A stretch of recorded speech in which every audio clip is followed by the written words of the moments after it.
A single click on a harmless ad can be enough to compromise a device. No downloads, no warnings, no obvious red flags. That's the uncomfortable reality of malvertising.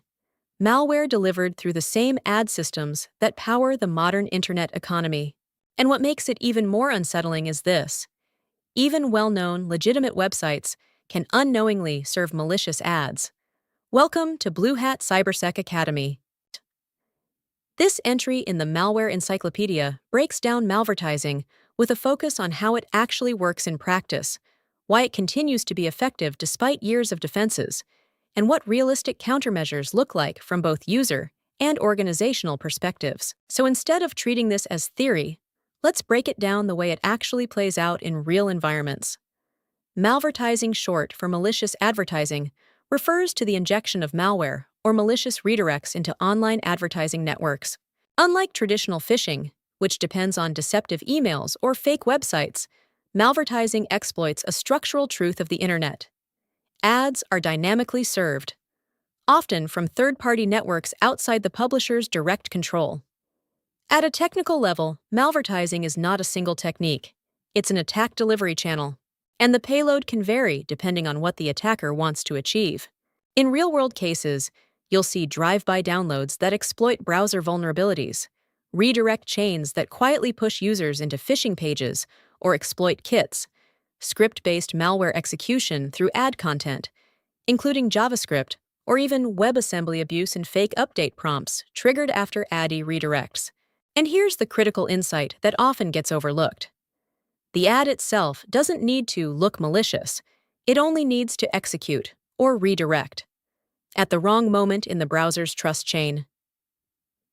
Now, to understand why this keeps working, you have to look at the ad ecosystem itself. Malvertising survives because it exploits complexity, not ignorance. Modern ad delivery is layered and extremely fast-moving. First, advertisers bid in real time through RTB systems. Then, ad exchanges route content across multiple networks. After that, third-party scripts get injected into publisher pages. And finally, ad creatives rotate constantly at high speed. Each of these steps becomes a trust boundary in the chain. And attackers don't need to break everything. They only need to compromise one weak link. Here's the uncomfortable truth behind it all. Most publishers do not fully vet every ad they serve. Instead, they rely on automated filtering systems designed to detect malicious behavior after submission. And attackers know exactly how that works. So instead of going in loud, they design campaigns specifically to pass initial review and only activate payloads later. That delay is not just a tactic, it's one of the most effective strategies in malvertising. If we map out how an actual infection happens, it usually follows a layered sequence. First, there is ad injection or purchase. In some cases, attackers simply buy legitimate ad placements using clean-looking campaigns. In other cases, they go further and compromise ad networks directly, injecting malicious creatives at scale. Next comes conditional payload delivery. This is where things get more intelligent. Instead of attacking everyone immediately, the ad evaluates conditions. It may check geographic location, device type, browser version, or even introduce timing delays specifically designed to avoid sandbox testing. So what looks harmless in an analysis environment can behave very differently in a live user session. Then comes the redirection or exploit trigger stage. Once conditions are met, the user is either silently redirected through multiple domains, creating a deliberate obfuscation trail, or exposed to scripts that attempt to exploit browser or plugin vulnerabilities. And at this point, control starts slipping away from the user entirely. Finally, there is payload execution. If the attack succeeds, the outcome escalates quickly. Malware is silently downloaded. Credential stealers or remote access Trojans activate, or ransomware begins early staging inside the system. And the most important detail here is this. In many cases, the user never clicks anything. Simply viewing the ad can be enough to trigger the chain. So why is detection still so difficult, even today? There are a few persistent reasons. First, ephemeral infrastructure. Malicious domains are constantly rotated. By the time defenders block one, dozens more appear in its place. Second, clean until triggered behavior. Many malicious ads appear completely harmless during scanning and only activate under real user conditions. Third, legitimate platform abuse. Attackers increasingly operate inside real ad networks, which makes their traffic look trustworthy by default. And fourth, encryption and obfuscation. Modern campaigns hide their logic inside heavily obfuscated JavaScript or multi-layer redirect chains. So from a defensive standpoint, detection becomes less about certainty and more about probability. When you zoom out and look at real-world malvertising campaigns, you start seeing repeated behavioral patterns, fake software updates that claim your browser is outdated, tech support scams that trigger full-screen lock warnings, exploit kit landing pages silently probing for vulnerabilities, credential harvesting pages that mimic banking or email logins, and hybrid campaigns that combine advertising with SEO poisoning tactics. But across all of these, one pattern remains consistent. Attackers combine technical exploitation with psychological pressure. Now, when it comes to defense, there is no single solution. It is always layered, and it starts with reducing trust assumptions.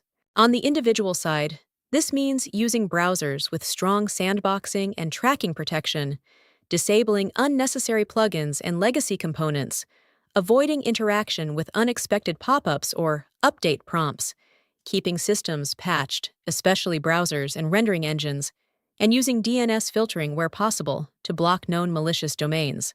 On the organizational side, defenses become more structured. Implement ad verification and allow listing strategies. Use content security policies to restrict script execution. Monitor outbound traffic for unusual redirect chains.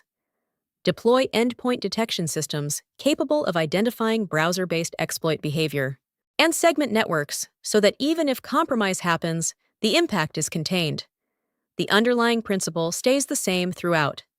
Treat ads as untrusted execution environments until proven otherwise. Looking forward, malvertising is not slowing down. It's evolving with the advertising ecosystem itself. We are already seeing AI-generated ad creatives designed to bypass detection systems, supply chain attacks targeting ad tech infrastructure directly, mobile-first malvertising targeting app install flows, behavioral fingerprinting used to evade automated analysis sandboxes, and hybrid scams that blend advertising with full-scale social engineering funnels. The direction is clear. Malvertising is becoming less about bad ads and more about abusing legitimate advertising pipelines at scale. So when you step back, malvertising is not an edge case threat. It is a systemic byproduct of how digital advertising is built. Its persistence reflects less a failure of individual security tools and more a structural trade-off between speed, monetization, and verification. And the uncomfortable takeaway remains consistent. As long as ads are dynamically served across decentralized networks, there will always be a window where trust is assumed, before verification can catch up. And that leads to the deeper question worth sitting with. Understanding malvertising is not just about avoiding malware.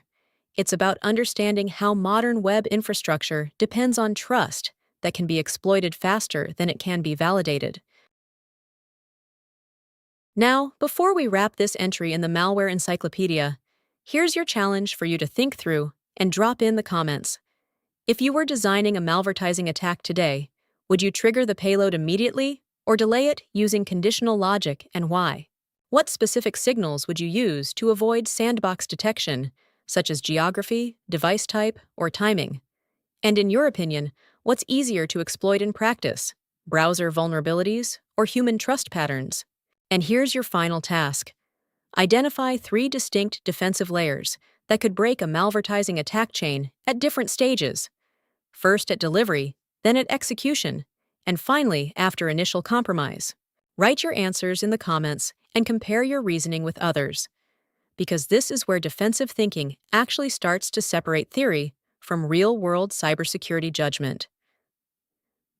And if you found this breakdown useful, make sure to like, share, and subscribe, because in the Malware Encyclopedia, We don't just describe malware. We break down how it operates, how it thinks, and how it actually gets stopped, one attack chain at a time.